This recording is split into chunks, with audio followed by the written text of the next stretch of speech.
E aí, tudo bem? Aqui é o Fabrício do canal PC do Fafá. No vídeo de hoje a gente vai falar sobre a Digital Tax, atualizações sobre o tema, o que a mídia jornalística tem falado sobre isso, como o Digital Tax vai mudar toda a forma como a gente está acostumado a importar, qual a possível data, para isso estar acontecendo. A gente vai trocar uma ideia sobre isso também. Vamos falar também sobre o novo imposto que o governo brasileiro está estudando para implementar na indústria dos games. Meu amigo, prepara o lombo aí. Então bora só para o anúncio do patrocinador que dá uma moral pro canal e a gente volta falando aqui sobre isso. Compre seu Windows 10 Pro original na GVG Mall. Basta acessar o link da descrição, clicar em compre agora, fazer o seu login, a continuidade com a compra, aplicar o cupom PC25 para ganhar até 25% de desconto. Agora é só clicar em enviar o pedido e escolher o método de pagamento. Pronto, a sua compra foi concluída. Agora é só pegar a chave dentro da plataforma, clicar no menu iniciar, configurações, atualização e segurança e na aba ativação deixar o seu Windows original com a chave da GVG Mall. Através do mesmo processo você também pode adquirir a chave do Office e também jogos da Steam, o Play, Origin e cartões pré-pagos da Xbox e PSN. Não perca tempo, links na descrição. Mas vamos falar sobre Digital Tax. O governo brasileiro estuda arrecadar cerca de 8 bilhões a mais por ano em impostos de importação. Já não é de hoje que o governo tem articulado várias formas de como implementar isso sem perder o apoio da população, ou pelo menos de uma maneira que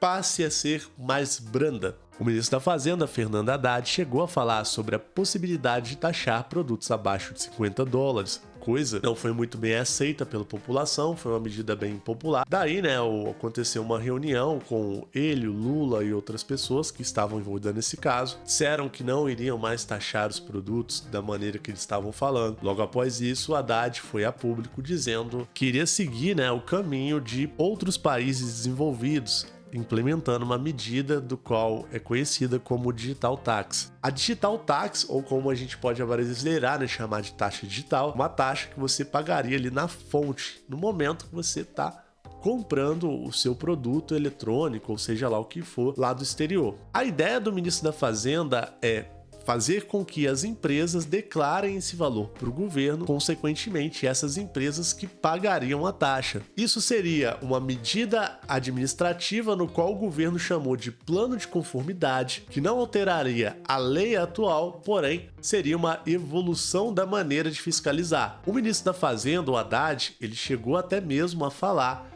que as empresas não iriam repassar o custo para o consumidor. Porém, de um ponto de vista econômico, se eu tenho uma empresa e eu pago mais caro para comercializar aqueles produtos naquele país, se eu estou pagando mais imposto para aquele país, naturalmente esse imposto vai acabar caindo no valor das encomendas de alguma maneira. Uma das principais falas governamentais que visam justificar esse aumento de cobrança de imposto é a geração de novos empregos, trazer igualdade para os varejistas, que vendem produtos aqui no Brasil, que estão pagando mais impostos. Enquanto isso, quando a gente adquire um produto de importação, às vezes, na atual situação, ele acaba chegando sem taxa, como a gente pôde ver aqui, na última pesquisa que a gente fez aqui no canal, que a gente postou há 7 dias, demonstrando que pelo menos aqui no mês de abril, no mês passado, 23% das pessoas que compraram foram taxadas e 77% das pessoas que compraram um produto chinês e são inscritas aqui do canal não foram taxadas. O ministro da Fazenda chegou a mencionar em outras ocasiões que seria uma espécie até mesmo de contrabando digital, que infelizmente é um pouco difícil de compreender, uma vez que eu compro um produto chinês, eu comprei ele por métodos legais, ele passa na Receita Federal,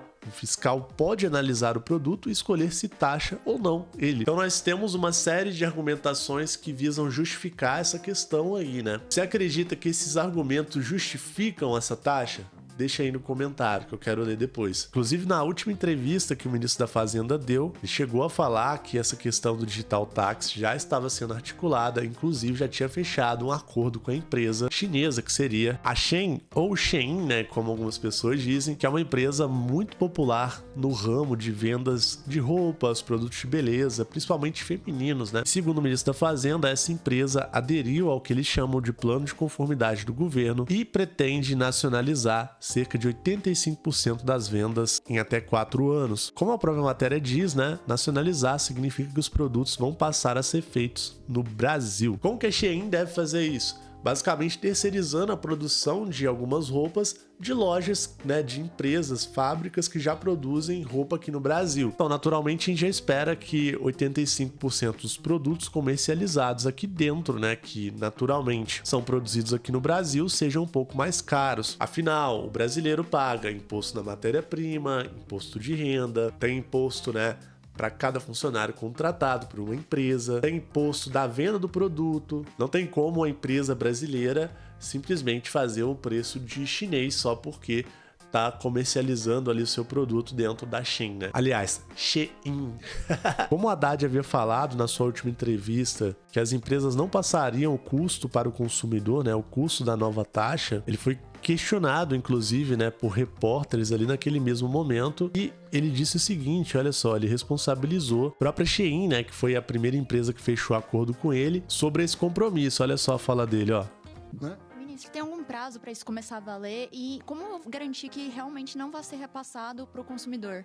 Não, isso é um compromisso deles, né? Eu tenho ainda uma reunião com os governadores, porque os governadores também estão afetados por isso. Então, assim, ó, ele já deixou bem claro aqui que esse seria um compromisso da Shein e que o Brasil aqui, ó, não é problema meu não, meu irmão. E ele fala aqui um pouco mais dos governadores. E olha só, essa fala aqui é muito importante pra gente entender um pouco mais como funciona o Digital Tax. Com a perda de arrecadação, isso prejudica as finanças estaduais.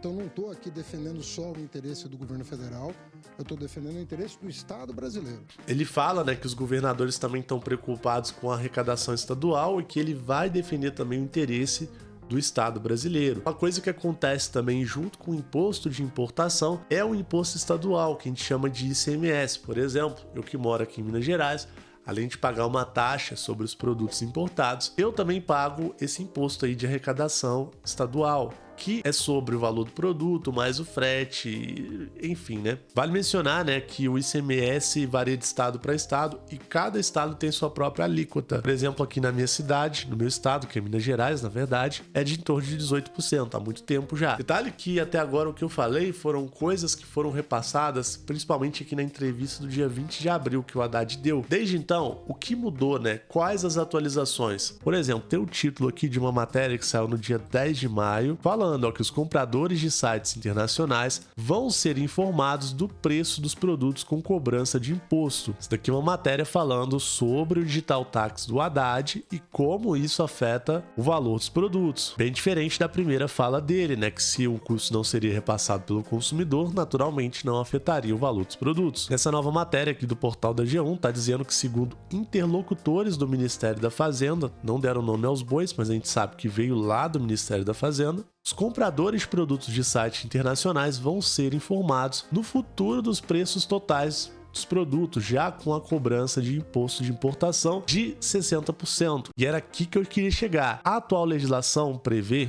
que quando você compra um produto lá de fora, a taxa deveria de ser de 60% do valor do produto. Nós já comprovamos em várias pesquisas aqui no canal que isso não acontece na prática. Quando eu compro um copo desse daqui, sou taxado, não interessa se o copo vale 5 mil ou 10 mil reais ou 100 reais. Se eu receber uma taxa nele aqui, eu vou receber uma taxa referente à categoria, né? Ou seja, qualquer copo que passar, que eles identificarem que o copo vai ser taxado em 100 reais. Estou supondo aqui um valor. Então não interessa se eu comprar um de 10 mil, vou ser taxado de 100 reais. Se eu comprar um de 50 reais, eu posso ser taxado também de 100 reais. É o que acontece na prática, que eu percebo acontecer. Mas Fafá, isso aqui tá no papel? Não tá. Isso é coisa que a gente descobriu importando, tá? Tem 3 anos que a gente trabalha aqui importando vários produtos todos os meses. Também acompanhando, né, o que várias pessoas que compram produtos assistindo os conteúdos aqui do canal dizem. É fato que a Digital Tax vai acabar com várias fraudes, por exemplo, declaração de valor indevida, declaração de conteúdo da embalagem do que você está comprando também indevida. Isso é fato mesmo. Questão que eu acredito que seja unânime, que todo mundo vai concordar, é que 60% de imposto para você comprar qualquer produto é muito. O que me faz questionar se de fato o atual governo tem interesse em arrecadar de fato dinheiro de importações ou se é inibir as compras de produtos chineses, fazendo a gente consumir aqui do mercado interno. Por mais que eu compreenda que a Digital Tax pode incentivar o mercado local, gerar empregos dentro do nosso país, eu entendo que esses empregos não vão ser para todas as pessoas, não vão ser para todos os cidadãos brasileiros. Porém, por outro lado, essa taxa de importação de 60%, mais a possibilidade do ICMS, né, igual a gente já estava falando nesse vídeo anteriormente, ela afeta 100% dos compradores brasileiros que teriam a possibilidade de importar um produto lá de fora e pagar menos, fazendo o poder de compra de toda a população brasileira diminuir. Você que está assistindo esse vídeo nunca comprou um produto da China, você pode ir lá no site chinês e comprar um produto barato hoje e não pagar essa montoeira de imposto. Tem essa possibilidade de passar sem taxa ainda, né? Com essa medida aqui sendo aprovada, muitos produtos vão ser inviabilizados de serem comprados para chegar aqui no nosso território, o que naturalmente tende a diminuir a concorrência aqui dentro do nosso país. Afinal, quando tem uma loja metendo a mão aqui dentro no preço do produto, muitas das vezes a gente recorre a comprar do chinês, que está vendendo mais barato, que está fazendo um preço legal, o que força as lojas brasileiras a dançarem conforme a música, a baixar o preço para o consumidor. Afinal, a gente sabe, cara, toda empresa visa lucro. E quanto eles puderem lucrar mais, eles vão, né? Isso é óbvio. Não tô tornando aqui um dono de empresa um vilão, um empresário. Mas é fato, a lógica da empresa é essa. Elas são fundadas para gerar lucro. Detalhe, né, que a Digital Tax é algo importado, né? Uma medida que outros países já tomaram, mas nenhum dos outros países apresentaram uma taxa tão alta de 60% do valor de cada produto. E sobre a data do Digital Tax, quando ele vai ser implementado aqui no Brasil? Quando vão ocorrer essas mudanças? O governo ainda está em processo de apresentar o que eles chamaram de plano de conformidade ou programa de conformidade para as empresas. O ministro da Fazenda, o Haddad, ele chegou a falar que a ideia era implantar várias outras medidas tributárias, até mexer nessa questão das taxas. Isso nas primeiras falas dele, quando estavam abordando esse tema aí de taxação. Agora a gente não sabe mais, afinal, a gente já vê, por exemplo, a própria fala dele, né, dizendo que essas taxas não iriam afetar o consumidor, sendo desmascarada, né, por pessoas do Ministério da Fazenda, como a gente vê aqui na notícia.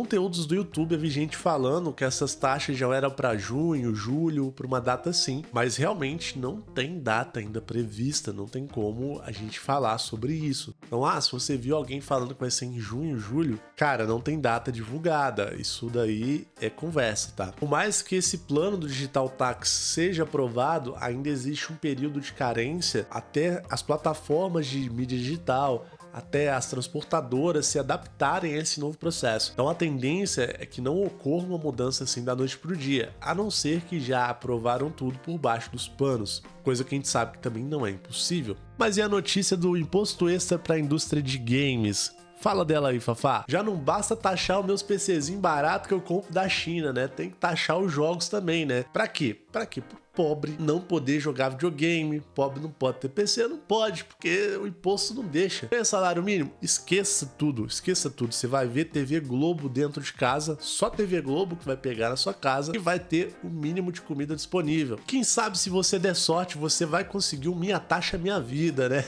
Moleque! Mas brincadeiras à parte, no caso aqui da indústria de games, o que acontece é que os profissionais que trabalham na indústria dos games não possuíam um reconhecimento, uma legalização adequada, e nem mesmo o devido incentivo governamental também dos games que o Brasil tanto ama, né? O brasileiro tanto gosta de jogar. O mais interessante, né, é que essa medida do marco legal dos games, ela veio para incentivar a produção de games aqui no país, para fazer os profissionais da área se desenvolverem, crescerem mais. Porém, infelizmente aqui no Brasil, legalizar algo é sinônimo de pagamento de impostos. Não quer dizer que o profissional que trabalha na área de criação de games aqui dentro do Brasil, tem uma empresa independente, não paga impostos. Ele paga sim, porém, o marco legal vai fazer com que ele pague imposto de acordo com a própria categoria de trabalho que ele fez. Naturalmente, o profissional que cria games, ele, para se legalizar, tem que se enquadrar em outras áreas, então ele coloca lá uma outra descrição, que não quer dizer que está errada, porém não seria a descrição, né, ideal para o tipo de trabalho que ele faz. Isso, de certa forma, altera diretamente como o governo vai arrecadar impostos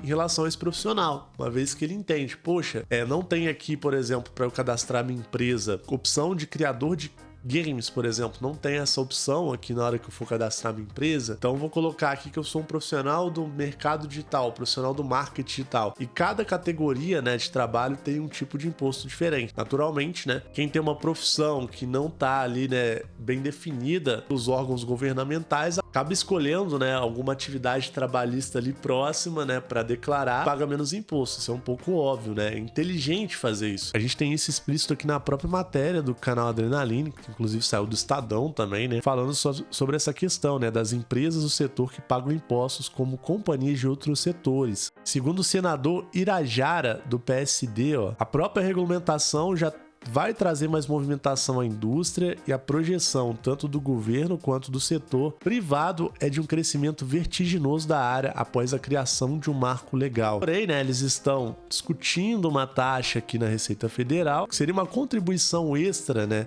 para as empresas que trabalham com jogos, bem parecida com a contribuição que foi criada para jogos de azar, né, que se criou uma alíquota de 15% do valor, né, de cada jogo ali no caso, né? É como se fosse uma contribuição de intervenção de domínio econômico dos jogos. E eles estão avaliando a viabilidade disso. Eu não sei sobre você que está me assistindo, mas eu entendo o game como algo essencial da cultura, principalmente da nova geração. Por exemplo, os meus pais, eles cresceram assistindo televisão. Eles têm esse hábito até hoje. Eles ligam a televisão e assistem o seu canal de televisão. Virou um hábito que não necessariamente é ruim, né? É algo cultural, uma forma para se distrair, passar o tempo, um lazer. A minha geração cresceu vendo televisão, mas ela também cresceu jogando videogame, ela também cresceu acessando a internet. Da minha concepção, um jogo não é diferente de um filme, não é diferente de um programa de TV. A diferença é que eu interajo muito mais com ele. Ao invés de ser um telespectador passivo, eu sou um telespectador,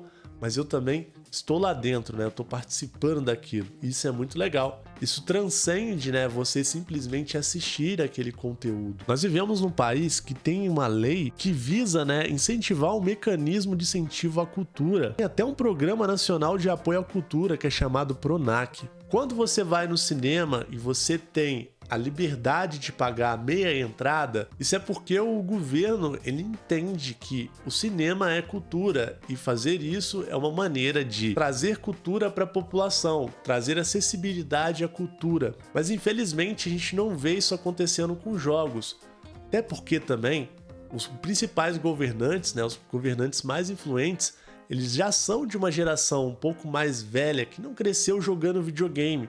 Até o entendimento deles para os jogos é um pouco diferente do nosso. Felizmente, muitas pessoas mais velhas que não cresceram jogando videogame veem os jogos como algo extremamente viciante ou nocivo, e eu até entendo, principalmente, por exemplo, jogos de aposta são realmente perigosos, eles são viciantes. Já vi várias pessoas destruindo famílias com jogos de azar, mas isso é muito diferente de jogos eletrônicos que inclusive chegam a ser obras de artes extraordinárias. Além dos jogos serem uma excelente opção de lazer, eles nos ensinam muitas das vezes cultura, história, nos possibilita visitar lugares que talvez a gente nunca teria condição de visitar. Além disso, jogos eletrônicos podem preservar e trazer à tona vários fatores culturais que a gente nem lembrava mais. Via de exemplo, a gente teve um caso que já faz até inclusive bastante tempo. Dia 15 de abril de 2019, a Catedral de Notre Dame, que é um dos templos católicos mais famosos do mundo, pegou fogo. Esse templo aqui, ele é um patrimônio cultural e histórico mundial. É algo que atrai pessoas, as pessoas querem ver como era uma construção mais antiga.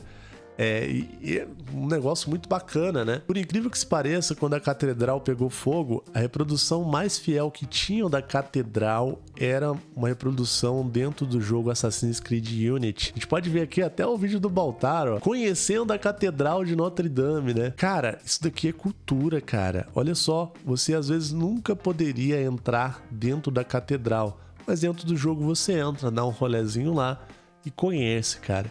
Isso aqui é cultura, isso daqui não é algo ilícito, não é algo ruim para a população. Isso é algo, né, que infelizmente nem todo mundo joga, nem todo mundo consegue aproveitar. Mas a pessoa que joga, cara, não tem preço. Você tá num lugar tão legal assim, você participa, né, você interage com o lugar, tá lá do outro lado do mundo, dentro da sua casa, cara. Isso é muito top. Infelizmente, isso fica mais enfatizado quando a gente olha a fala do atual presidente, né? Que inclusive até se pronunciou sobre a questão dos games eletrônicos, né? E ele foi um pouco infeliz, gerou muita repercussão há um tempinho atrás, né? Quando meu filho tem 4 anos que ele chora, o que eu faço pra ele? Eu dou logo um tablet pra ele, tô aqui pra você brincar. Sabe? Ensino logo um joguinho. Não tem jogo, não tem game falando de amor. Não tem game falando de educação. É game ensinando a molecada a matar. E cada vez muito mais morte do que na Segunda Guerra Mundial. É só pegar o jogo com essa molecada. É o meu filho, é o filho de cada um de vocês. É o meu neto, é os netos de cada um de vocês. Pode ser que tenha uma raríssima exceção que não faça isso. Mas eu duvido que tenha um moleque de 8 anos, de 9 anos, de 10 anos, de 12 anos, que não esteja habituado a passar grande parte do tempo jogando essas porcarias. O próprio presidente falou, né, do ponto de vista dele, ele acredita que não tem game, né, que não ensina a matar ou coisa do tipo. Claro, cara, que quando você joga um jogo, vai ter jogo com violência também. Isso é fato. Mas também tem vários jogos infantis que ensinam você a construir as coisas, igual Minecraft, ensinam você a sobreviver. Crianças adoram, cara. E é claro que às vezes você mata um bichinho no jogo, mas não é muito diferente da vida real, que você mata uma galinha pra você comer, você mata um boi pra você comer. Então, gente, é algo que é um mundo virtual, é algo que é claro, né, que pode causar algo nocivamente a alguém, dependendo do que ela tá jogando, isso é óbvio, mas também não é bem assim, né? O que a gente tem que entender é que assim como o amor, assim como coisas legais, há violência no mundo e a gente precisa aprender a lidar com ambos os lados. A gente precisa também aprender a separar o que é a violência nos jogos do que o que é a violência no mundo real. Muitas das vezes eu jogo um jogo violento, mas não é porque eu quero ser violento no mundo real, é porque lá eu posso fazer algo que no mundo real é totalmente proibido. Porque dentro do universo do game eu me sinto livre. E daí eu desconto os meus impulsos assassinos, os meus impulsos maus dentro do jogo. Faz mal. E assim como na fala do Lula, né? O Lula falou das crianças, isso cabe aos pais simplesmente regularem o que os filhos vão poder jogar. Inclusive, os jogos têm uma classificação indicativa. Assim como existe uma classificação indicativa nos filmes. Você não vai pôr uma criança de 5 anos para ver um filme que é proibido para menores de 18 anos. Assim como você não vai permitir que seu filho de 5 anos jogue um jogo que é proibido para menores de 18 anos. Ou se você, como pai ou como mãe, acreditar que seu filho tem capacidade de assimilar tal conteúdo, aí é uma responsabilidade inteiramente sua. Então, quando a gente compara um jogo com um filme, por que o filme é considerado cultura e um jogo não é? Não faz muito sentido, né, gente? Porque todos eles têm características bem similares. A diferença é só a forma com que a gente interage com o conteúdo. Então espero de coração que essa possível taxa de 15% caia por terra, que os governantes atuais comecem a ver os jogos como algo bom, como algo que pode ser benéfico. Mas eu espero que você tenha gostado desse conteúdo. Te convido a se inscrever aqui no canal. Nós também temos um grupo de promoção de principalmente hardwares que estão mais baratos no momento. A gente posta tudo no Telegram e também tem no WhatsApp. Então, caso você queira participar do grupo, tá aí na descrição. A gente realmente acha coisa muito boa e muito barata. Eu vou ficando por aqui. Um abraço, até mais, tamo junto.